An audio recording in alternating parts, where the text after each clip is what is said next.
안녕하세요. 교육진담 수학만세 시간입니다.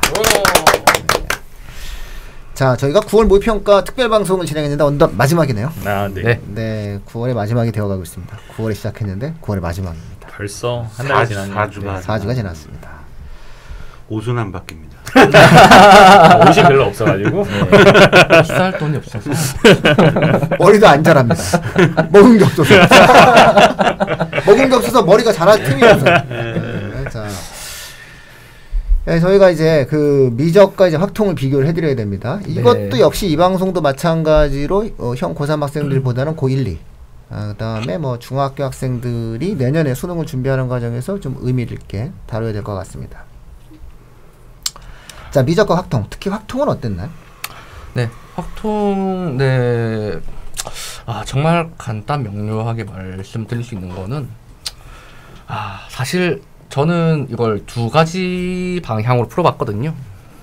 일단 쉬웠다. 두 번째, 만약에 내가 이걸 모든 걸 모른다고 생각했을 때, 모든 걸 전부 다 셌을 때, 답 중에 제가 414였나가 있었어요. 414가지를 다 계산해보니까 또 나오더라고요.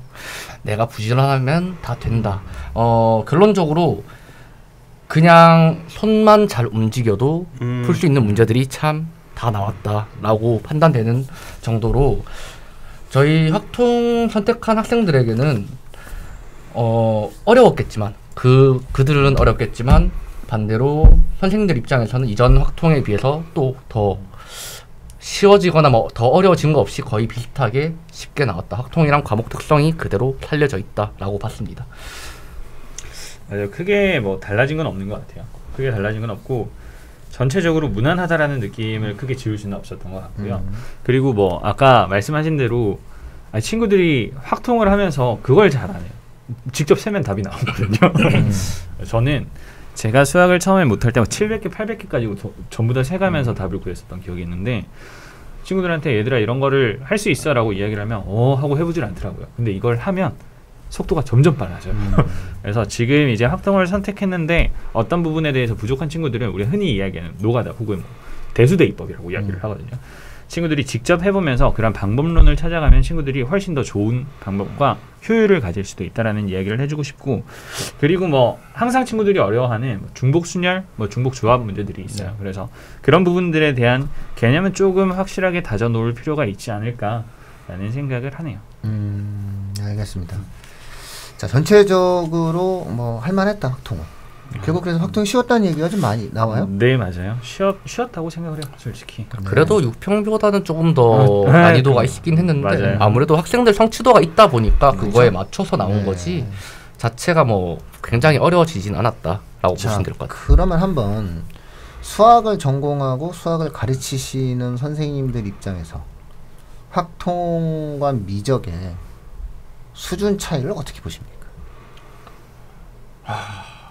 그러니까 어떤 학생이 확통을 했고 어떤 학생이 미적을 했다. 그럼 이 학생들의 수학의 수준의 레벨 차이를 미적을 한 학생을 10으로 본다면 확통을 하는 학생들은 수학적 능력의 수준을 뭘로 어느 정도 이게 참 애매한데 파워 레벨 오락할 때 보면 파워 레벨 있지 않습니까? 네. 이제 만약에 우리 개수를 곱해야 된다라고 하면 친구들의 성적에 저는 0.7에서 0.8 정도를 곱하게 되지 않을까. 물론 이제 확통을 공부하는 친구들이 더 잘하는 친구들이 있을 수도 있죠. 그런 친구들이 있을 수도 있지만 확실히 확률과 통계는 시험이 쉽고 시간이 적게 걸려요.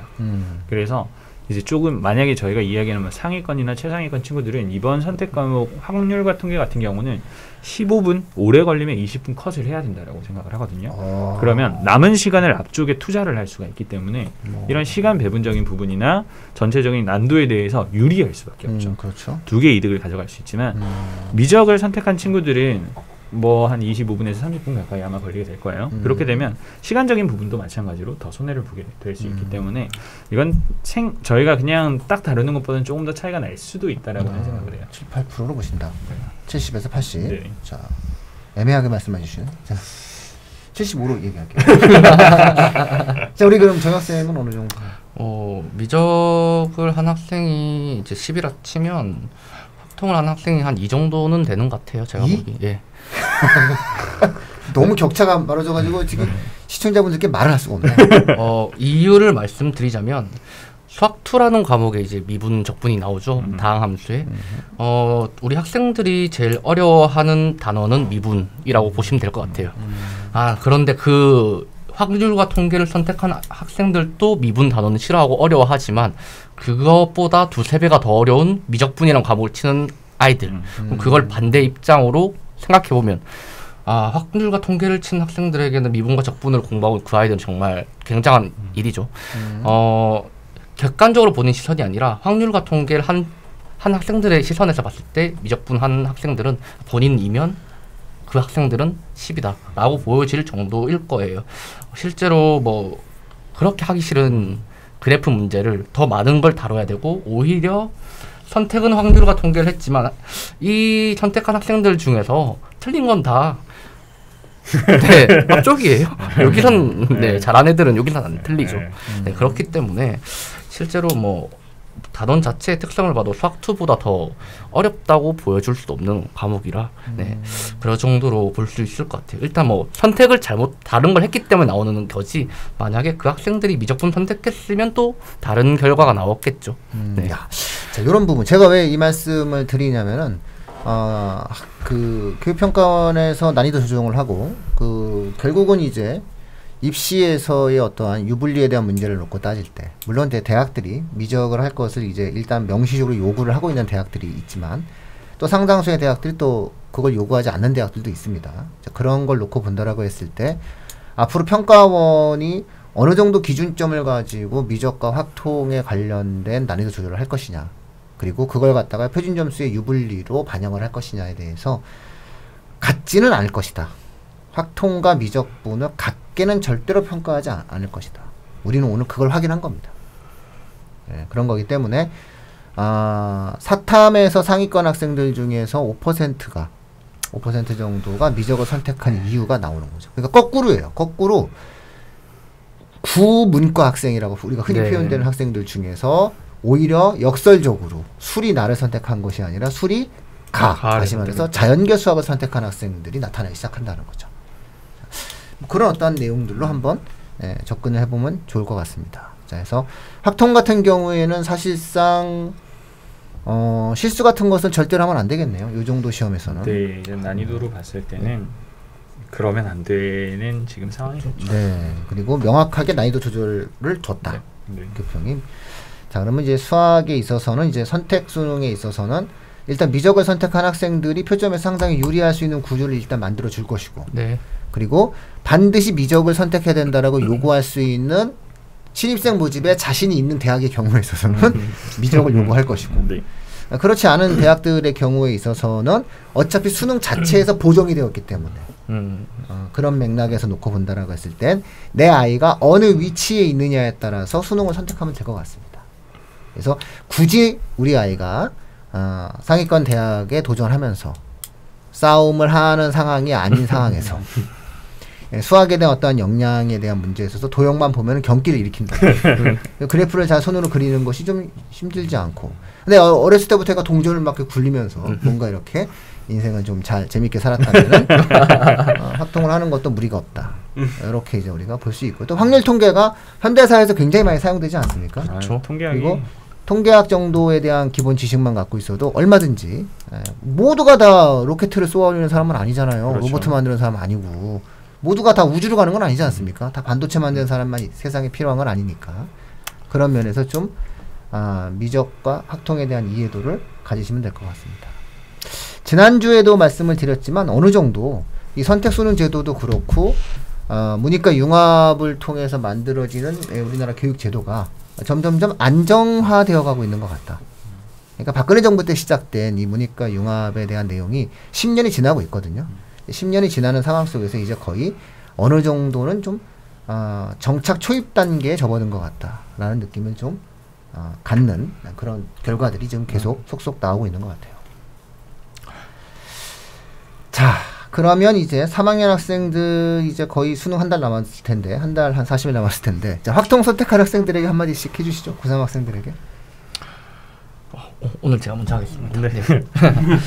확통을 선택한 학생들 분들께서는 지금 시기에 이제 만약에 아직 내가 확률과 통계가 공통 수학인 수학 1, 수학 2보다 좀 모자란다고 생각된다면 한번 이제 첫 번째로 뭐 기출 문제, 두 번째로 교육청 기출 문제 정도로 좀 꼼꼼하게 한 문제 한 문제를 하나씩 아까처럼 써보는 연습을 해보면 좋겠어요. 일단 확률과 통계에서 처음 배우는 경우의 수에서 제일 처음 교과서에 이렇게 적혀 있어요. 빠짐없이 중복 없이 샌다. 이게 경우의 수의 가장 기초적인 접근입니다. 그 기초적 접근을 통해서 다시 단단하게 만드는 과정 거치면 확률과 통계에서는 오히려 틀릴 문제가 없을 정도로 단단해질 거고, 반대로 수학 2에서만 이제 딱 변별력이 결정되는 상태가 될 거라 믿어 의심치 않습니다. 뭐 단정적으로 얘기했어요. 저 단정적으로 말해주는 사람 좋아요. 확률과 통계를 선택하는 대부분의 친구들은 아마 그렇게 수학을 좋아하는 친구들은 아니기 때문에 부족한 단원이 있다면 반드시 메꿔주시고, 그리고 이제는 우리가 모든 걸 풀 수 없다면 모든 걸 세야 되는 시기가 올 수도 있어요. 그렇기 때문에 친구들이 충분히 그러한 연습까지도 해보는 걸 추천하고 싶습니다. 머리가 힘들면 손으로 하랍니다. 그렇게 해도 한두 문제 맞습니다. 제가 항상 말씀드리지만 지금 시기 고등학교 3학년 학생들은요, 10문제를 맞추려고 애쓰면 안 됩니다. 한 문제만 더 맞추기 위한 노력을 기울이십시오. 최종 입시가 끝나고 난 다음에 그 한 문제가 당신의 인생을 바꿀 겁니다. 원하는 걸 얻기 위해서 만들어지는 이 교육 경쟁이라는 이 자체가 옳다 그르다의 문제를 떠나서 이 교육 경쟁 속에서 내가 원하는 것을 얻기 위한 그러한 삶을 선택할 수 있는 밑바탕이 될 수 있습니다. 손으로 세십시오. 확률 통계. 그러면 된답니다. 그래서 마지막까지 포기하지 말고 할 수 있는 것들을 하다 보면 한두 문제가 더 맞고, 그것이 하나의 등급의 향상이 만들어졌을 때 상상 외의 결과가 만들어진다. 이런 말씀을 마지막으로 드리겠습니다.